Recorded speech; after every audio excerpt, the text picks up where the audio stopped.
శ్రీ మహాగణాధిపతయే నమః శ్రీమాత్రే నమః. మాచిరాజ్ భక్తి ప్రేక్షకులందరికీ నమస్కారం. ఈనాటి దినఫలం కార్యక్రమంలో ముందుగా నేటి పంచాంగ వివరాలు పరిశీలిద్దాం.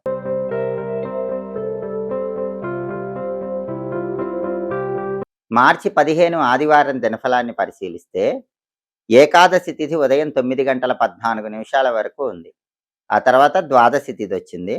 నక్షత్రం రోజంతా శ్రవణ నక్షత్రం ఉంది. ఆదివారం శ్రవణ నక్షత్రంతో కలిసి వస్తే గదాయోగం ఉంటుంది. ఈ గదాయోగం చెడు ఫలితాలు కలిగింపజేస్తుంది. అంటే 12 రాసుల వాళ్ళు ముఖ్యమైన పని మీద బయటికి వెళ్ళినా, ముఖ్యమైన ప్రయాణాలు చేసినా గదాయోగం వల్ల ప్రయాణాల్లో ఇబ్బందులు వస్తాయి, పనుల్లో ఆటంకాలు వస్తాయి. అలా జరగకుండా ఉండాలంటే పని మీద బయటికి వెళ్ళేటప్పుడు ఒక తమలపాకు మడిచి దగ్గరుంచుకొని పని మీద బయటికి వెళ్ళాలి. మీరు తిరిగి వచ్చాక ఆ తమలపాకు చెట్టు మొదట్లో వేయాలి, లేదా తమలపాకు నోట్లో వేసుకుని నవ్వులుతూ వెళ్ళాలి. తమలపాకు తిని వెళ్ళినా కూడా గదాయోగం ఉన్నప్పటికీ చెడు ఫలితాలు ఉండవు, ప్రయాణాలు విజయవంతం అవుతాయి, కార్యసిద్ధి ఏర్పడుతుంది. అలాగే రాశి చక్రం చాట్లో గ్రహాల స్టేటస్ తీసుకుంటే ఆదివారానికి అధిపతి అయిన సూర్యుడు మీనరాశిలో ఉన్నాడు. ఇది అనుకూలమే. పై అధికారుల ఇళ్లకు వెళ్ళి వాళ్ళతో ప్రమోషన్ల గురించి చర్చలు చేయడానికి బలం ఉంది. రాజకీయ రంగంలో కొత్త పదవుల కోసం చేసే ప్రయత్నాలకు బలం ఉంది. తండ్రి వైపు ఆస్తులు సంక్రమించడానికి చేసే ప్రయత్నాలకు కూడా రవి మిత్రక్షేత్ర స్థితి అద్భుతంగా యోగిస్తుంది.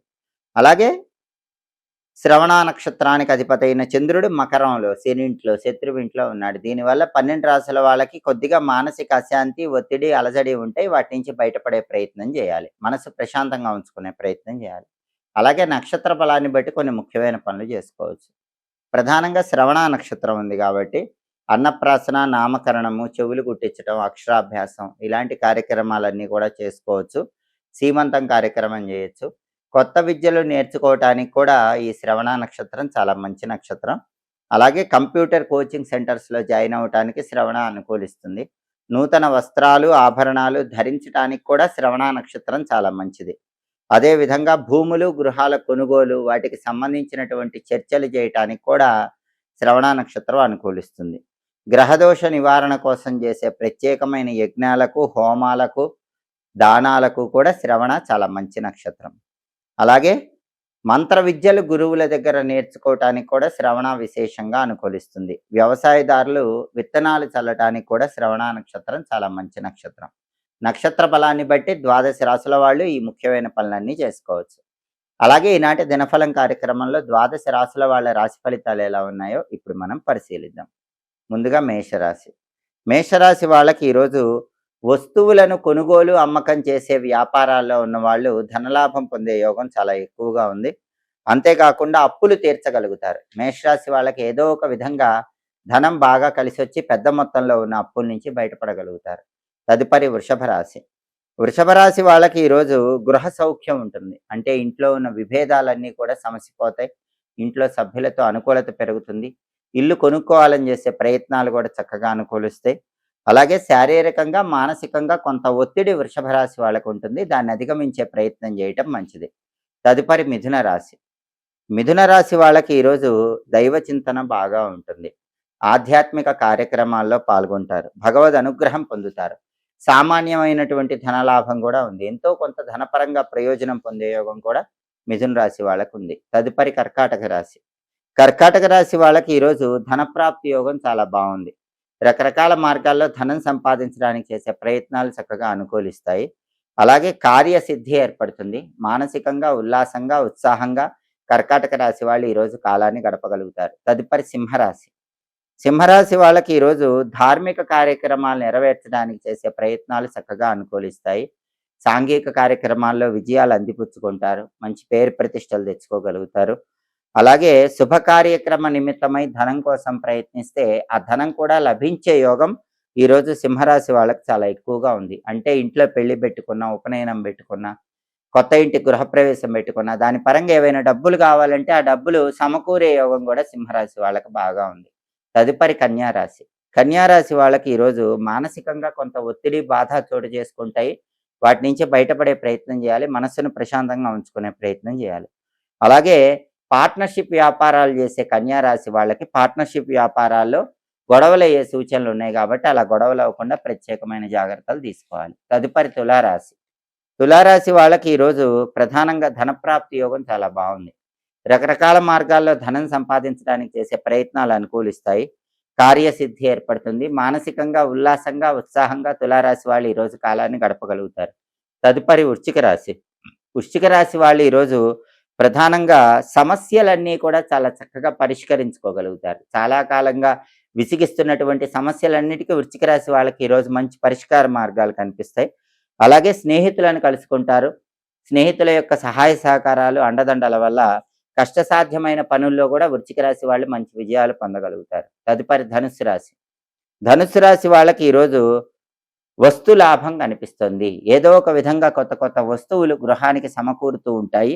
అలాగే ఆరోగ్యం బాగుంటుంది. అనారోగ్యాలన్నీ కూడా తొలగిపోతాయి.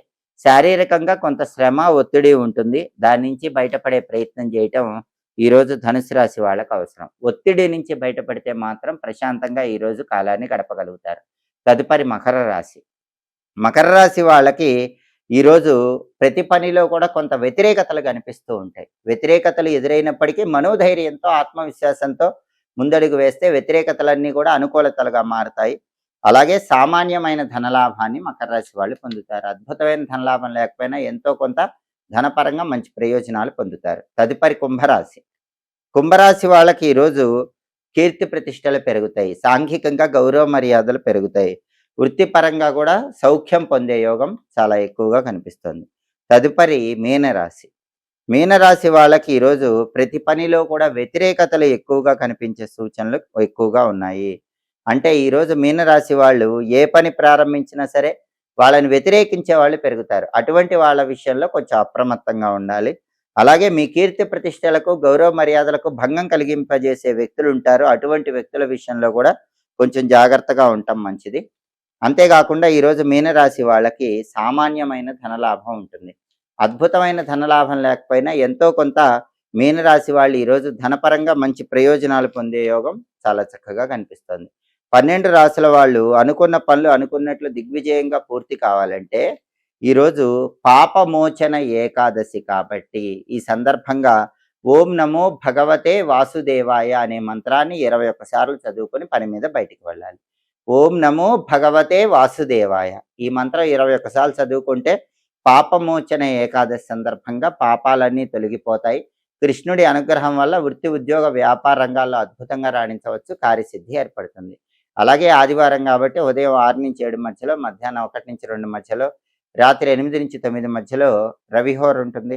రవిహోర ఉన్న సమయంలో రాజకీయ పరంగా ముఖ్యమైన వ్యవహారాలు నేర్చుకోవటానికి చాలా మంచిది. అలాగే రవిహోర ఉన్న సమయంలో కొత్త ఉద్యోగ ప్రయత్నాలకు అనుకూలం. అప్లికేషన్లు రాయటానికి కూడా రవిహోర మంచిది. అధికారులను కలుసుకొని కీలకమైన చర్చలు చేయడానికి కూడా రవిహోర అనుకూలిస్తుంది. హోరాకాలం బట్టి పనులు చేసుకోండి. సమస్త శుభ ఫలితాలు సిద్ధింపజేసుకోండి. ఇవి ఈనాటి దినఫలం కార్యక్రమంలో ముఖ్యమైన అంశాలు. మళ్ళీ తదుపరి దినఫలం కార్యక్రమంలో తిరిగి కలుసుకుందాం. ప్రతిరోజు 12 రాశుల వాళ్ళు రాశి ఫలితాలు తెలుసుకోవాలనుకుంటున్నారా? అలాగే నక్షత్ర బలాన్ని బట్టి ఏ పనులు చేస్తే అదృష్టం కలిసి వస్తుందో తెలుసుకోవాలనుకుంటున్నారా? యోగాన్ని బట్టి ప్రయాణం చేసేటప్పుడు పాటించాల్సిన పరిహారం తెలుసుకోవాలనుకుంటున్నారా? 12 రాశుల వాళ్ళు వాళ్ళ ఫలితాలతో పాటుగా, రాశి ఫలాలతో పాటుగా హోరాకాలంలో ఆచరించాల్సిన విధి విధానాల గురించి తెలుసుకోవాలనుకుంటున్నారా? అయితే మా మాచిరాజు భక్తి ఛానల్ తప్పకుండా చూడండి. మా వీడియోస్ మీకు నచ్చినట్లయితే మా ఛానల్ లైక్ చేయండి, కామెంట్ చేయండి. మా ఛానల్ వీడియోస్ 10 మంది మిత్రులకు షేర్ చేయండి. మా ఛానల్ సబ్స్క్రైబ్ చేసుకోండి.